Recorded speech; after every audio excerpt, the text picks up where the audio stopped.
We first of all agree that I will not field any questions this afternoon, but I'm going to issue a statement, which I will read as follows. I start by saying good afternoon, ladies and gentlemen.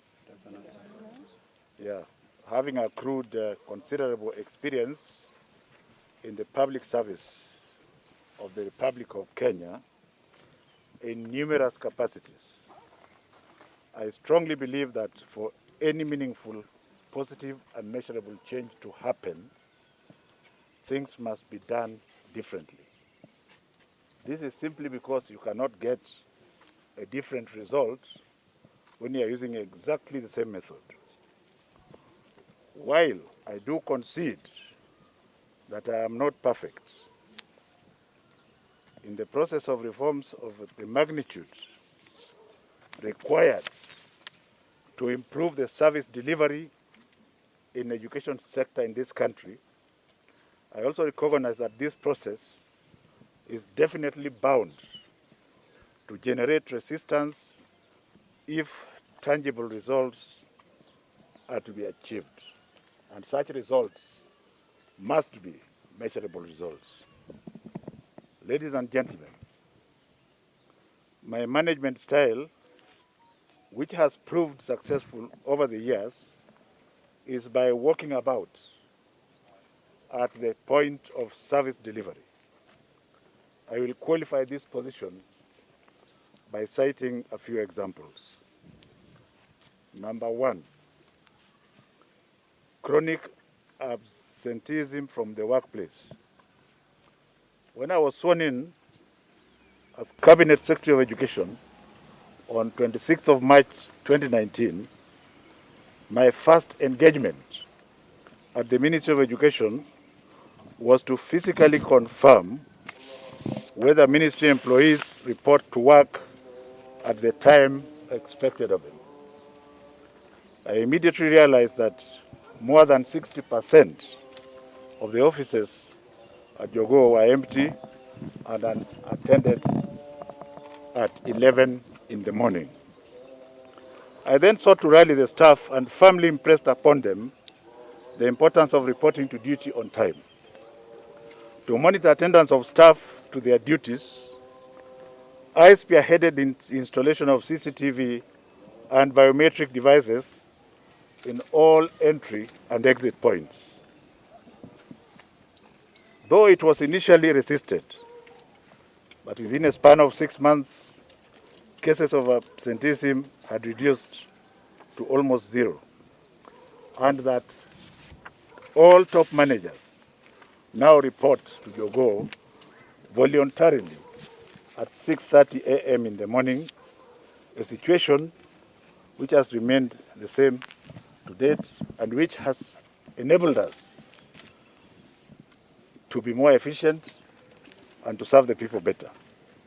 Number two, chronic absenteeism by field officers.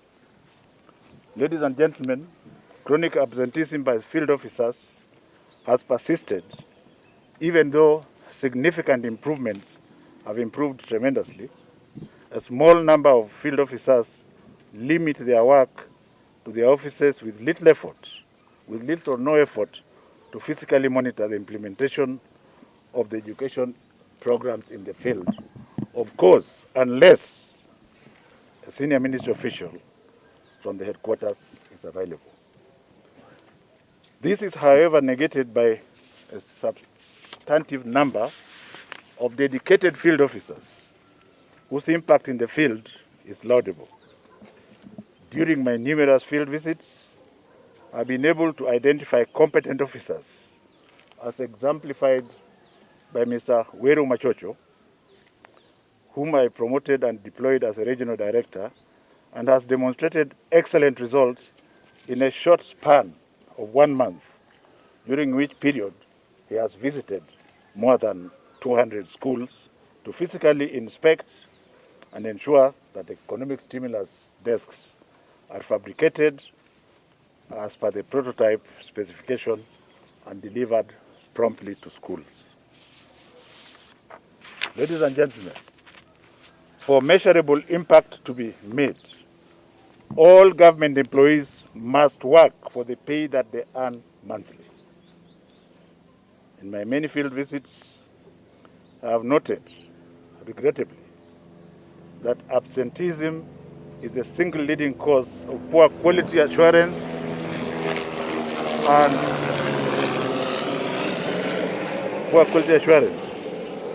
oversight by the ministry.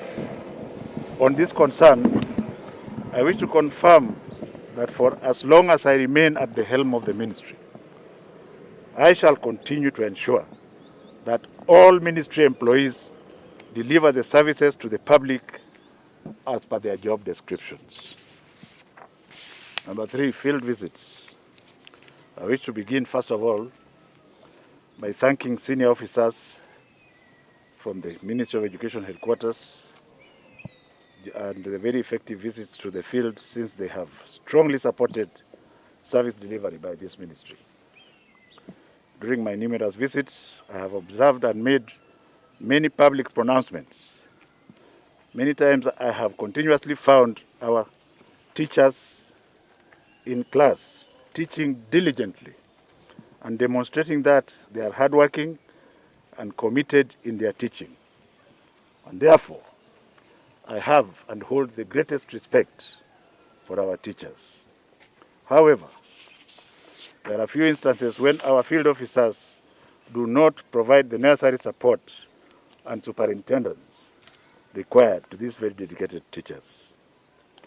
The rights of learners, teachers, and parents and the wider public who are directly or indirectly affected by the education sector must be safeguarded by all public officers in the education sector by being hands-on and diligent. This is not negotiable. Number 4, misappropriation of public funds in the Ministry of Education. As public officers, we are duty-bound to ensure that Kenyans and their hard-earned taxpayers and revenues from the public kitty is prudently utilized. This can only be achieved if we embrace a hands-on management of these resources. This management approach has been instrumental in identifying lapses within the ministry where public funds have been misappropriated, and measures to ensure that effectively intervene have been deployed. In order to ensure that proper planning and record keeping is maintained, the CBC task force undertook an exercise to collect data from all learning institutions and the learners in each institution. This can now be verified and is fully documented. A key example, among others of significance, is the task force finding in the primary school sector, where our due diligence identified an inflation of numbers from 8.47 million learners to 9 million learners. The shortfall of Kenya shilling 529,997,000. No, let me take that again. The shortfall of 529,997 learners has led to the saving of Kenya shilling 752,594,740 annually. Number 5, the government economic stimulus package. They want the Kenya shilling 1.9 billion. The reason why I'm here this morning. The government of the Republic of Kenya, led by His Excellency Uhuru Muigai Kenyatta, allocated Kenya shillings 1.9 billion under the economic stimulus package for the supply of desks, which were originally meant to be 250,000, but now are 622 plus, in order to enhance the social distancing as a strategy of reducing COVID-19 transmission. I tasked one of our units within the ministry to develop and cost a prototype. When I did due diligence of establishing the market prices of the desks, I realized that the unit the ministry had done in the first instance was inflated by Kenya shilling 1,700 per desk, which means that only 250,000 desks would have been supplied. The ministry set the prices at 2,500 for the primary school desks, which you have just seen, and 3,800 for primary and secondary school desks, respectively.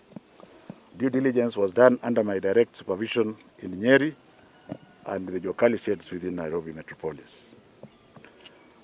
The government of the Republic of Kenya, therefore, will now be able to supply 622,157 locally assembled desks to 5,136 primary schools, 359,450 desks, and 5,243 public secondary schools, equating to 262,707 desks and lockers and chairs.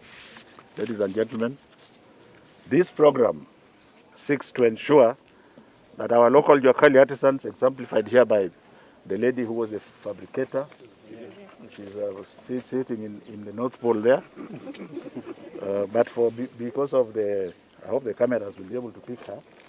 She's a Kenyan and she's doing what we want her to do. This program seeks to ensure that our local Jokali artisans and workshops at the sub-county level are supported to uplift thousands of livelihoods and support learners with desks that would mitigate the effects of social distancing in preventing the spread of COVID-19.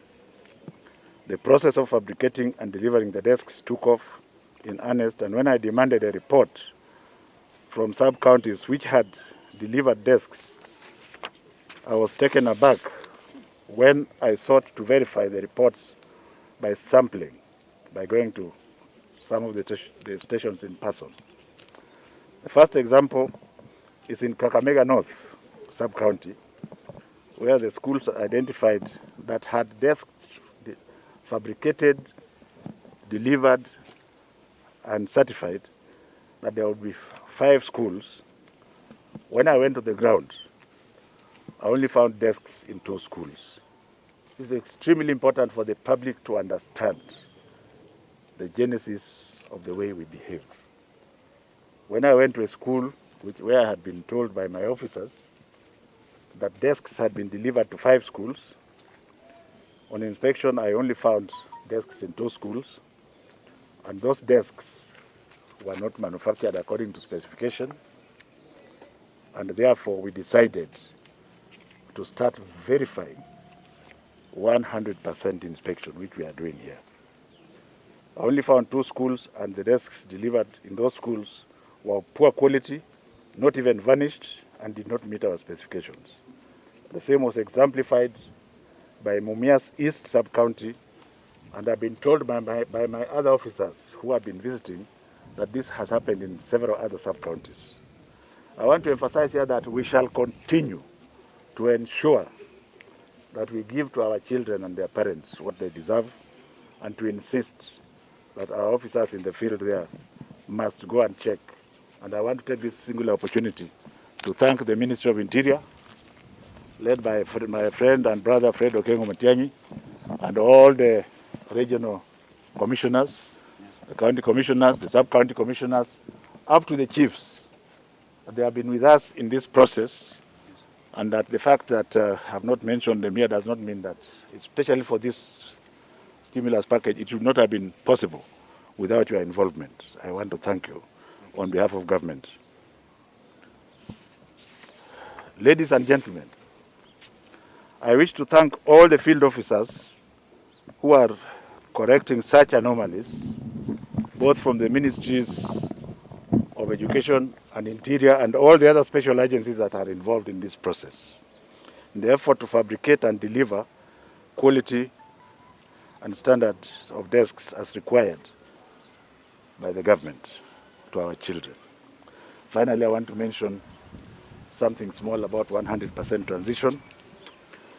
Ladies and gentlemen, the policy of 100% transition, which was implemented in 2018, was only successful this year meaning last year, 2019, through mobilization of all field officers, and both in the Ministry of Interior and the Ministry of Education, working as one government team. The operation was successful because I personally demanded that every education field officer must account for every child who had completed standard 8 and visited all the slums. And we went further, working together with the Ministry of Interior, to even get girls who had given birth 3 years previously and took them back to school. In addition, the Ministry of Interior and Coordination of National Government, headed by my brother and colleague, Dr. Fred Okengo Matiang'i, ensured that all his field officers were always available. Just like now, he has ensured that all his field officers are available because we must work as one government. It's important, before I conclude, that it is now time that as you demand things from your public officers, they must be facilitated to work to ensure that they deliver, and what they deliver must be measurable, not politically, but physically. I thank all officers within the education sector for their diligence and continue to persuade the few who are left behind to join us in delivering to the Kenyan child and parent, because actually they are the constant. And I want to state very clearly, for the avoidance of doubt, that unless otherwise directed by my appointing authority, I shall continue to perform all my duties and responsibilities with a zeal and commitment, and to ensure that all officers in the Ministry of Education perform their duties for the benefit of the Kenyan child, parents, and all education stakeholders. I thank you.